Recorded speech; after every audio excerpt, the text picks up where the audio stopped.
Este bloque de ahora a mediodía lo vamos a comenzar tratando uno de los temas que se volvió viral y que obviamente todos tomaron a nivel nacional. Y es que hay una situación con varios adolescentes entre 11 y 12 años. Ayer incluso dábamos cuenta de la muerte de una pequeña en la provincia de Santa Fe y ahora se está investigando otros casos también en otras provincias argentinas, ya aparentemente de un menor fallecido y otro que está intentando salvar su vida a raíz de una situación y de diferentes desafíos que se dan en redes sociales. Concretamente, un desafío que en esta vez sucedió a través de la red social de TikTok.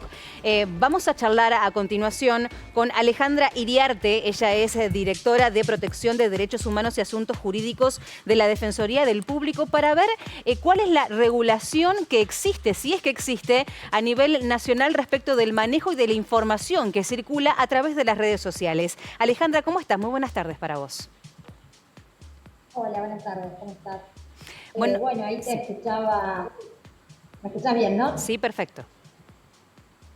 Bueno, no, tremendo estos casos que relataba, así lo de la nena que falleció. Nosotros, bueno, desde la Defensoría del Público de Servicios de Comunicación Audiovisual, como dice su nombre, somos un organismo que tiene responsabilidad sobre los medios de comunicación audiovisual, específicamente sobre radio y televisión. Que era el origen, lo que se regulaba originalmente cuando se sancionó la ley Claro. de servicios de comunicación audiovisual hace ya varios años, pero obviamente, como bueno, vos mencionabas, el avance de las nuevas tecnologías y los nuevos modos de difundir la información, hoy son las redes sociales, estas plataformas como Instagram, TikTok, etcétera, que la verdad hoy no tienen una regulación uniforme, no tienen una regulación en los distintos países. Entonces nosotros de la Defensoría siempre apuntamos mucho a la alfabetización mediática digital, sobre todo para los niños, niñas y adolescentes, pero también ponemos el foco en la responsabilidad de los medios de comunicación, porque los medios todavía, y la gente se informa por los medios de comunicación, y en estos casos tienen una responsabilidad central, ¿no? Sobre qué información se da, cómo se difunde ese tipo de noticias, la cobertura sobre casos de suicidio, sobre situaciones de suicidio. Seguro. Ya es muy importante hacerla de manera respetuosa, qué información dar y qué información no dar, porque implica una espectacularización de las situaciones de suicidio, implica difundir datos que pueden ser riesgosos. Entonces nosotros estamos trabajando mucho sobre el rol de los medios en estos casos, y en este caso que tiene tanta relevancia y que es tan mediático, poniendo el eje en cómo los medios pueden contribuir a dar información relevante para las familias, pero sin generar una mayor peligrosidad, ¿no? Porque muchas veces se difunde información para contar qué es lo que pasó y esa información también tiene un riesgo y un peligro. Entonces aconsejamos, si bien informar cómo se dan los hechos, no contar cuál es este desafío que existe en TikTok. Dar una información más centrada en la prevención que tanto en los detalles del caso concreto. También con la importancia de resguardar a la familia, ¿no? De la nena en este caso y de los otros casos donde hay niños implicados que están en una situación de mucho dolor y de mucho impacto en sus vidas, y cómo los medios también no se aprovechan de esa situación de dolor, preservar a la nena ahí. Justo vemos la imagen que la vimos por todos lados, pero también cuidarlos un poco, porque después no va a ser lindo para la familia que se haya difundido tantos datos, entonces proteger su integridad, su dignidad, también la de sus compañeritas de la escuela, de la gente que la conoce. Entonces poner siempre el eje, informar sobre el caso, pero preservando los derechos de las personas involucradas. Sí, claro. Vos más temprano estabas hablando también de que desde este organismo a nivel nacional se centran en tratar de prevenir este tipo de situaciones. ¿Cómo se hace? ¿Cómo se hace para prevenir y sobre todo para poner más atención y prestar atención en cuál es el contenido al que están expuestos también los niños, niñas y adolescentes en el consumo de las redes sociales, en el que uno imagina que tarde o temprano van a ingresar, ¿no? Uno no puede quedar ajeno ni exento a la información que circula permanentemente en cada una de estas redes sociales y de esta información que rápidamente se vuelve tan viral? ¿Cómo hacemos para protegernos de eso?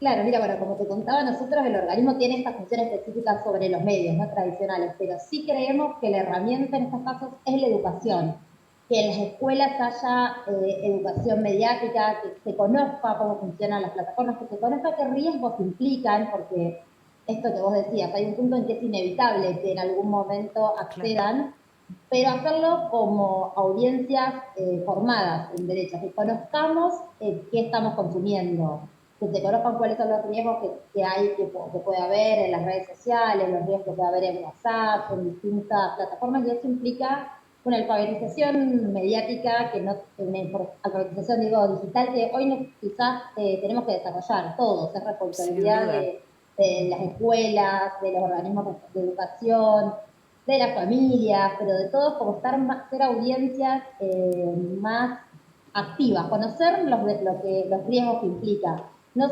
meramente consumidores. Entonces es un desafío súper grande que creo que todos tenemos que asumirlo, y los medios, como te decía, pero tienen una responsabilidad esencial.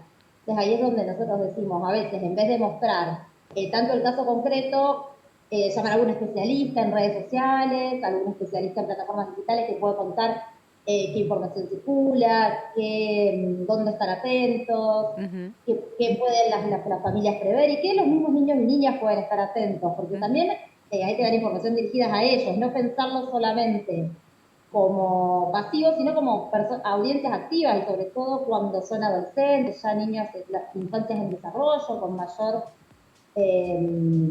capacidad de atención, Sí, de estar y de atentos. comprender. Entonces, crear contenido dirigidos a ellos, a ellos y a ellas, para que sean ellos mismos quienes puedan saber a qué se pueden estar sometidos en las distintas redes sociales. Alejandra, estabas haciendo, o estabas puntualizando en la educación de niños, niñas y adolescentes, pero fundamentalmente también de los adultos. ¿Este organismo a nivel nacional brinda algún tipo de asesoramiento? ¿Dónde comunicarse? ¿Cómo contactarse también con estos espacios que dan precisamente información muy importante y muy relevante ante casos de estas características? Nosotros desde la Defensoría damos capacitaciones a los medios de comunicación. Pueden dirigirse a la Defensoría entrando a la página, que es defensadelpublico.gov.ar, y ahí van a encontrar muchas herramientas, recomendaciones dirigidas a los medios, recomendaciones para abordajes en caso de suicidio, recomendaciones para coberturas relacionadas con derechos de niños, niñas y adolescentes. También hicimos unas recomendaciones con UNICEF, donde se puso mucho el foco en esto, en la alfabetización mediática, de las nuevas plataformas. Pero bueno, nosotros estamos especialmente enfocados en los medios de comunicación, entonces quizás hay otros organismos como el Ministerio de Educación que pueden dar más herramientas para prevención de casos concretos, pero sí cuenten con la Defensoría para aportar recomendaciones y herramientas en este sentido. Alejandra, te agradecemos el contacto y la información que nos has brindado de este organismo nacional. Muchísimas gracias y buenas tardes. Muchas gracias a ustedes. Hasta luego.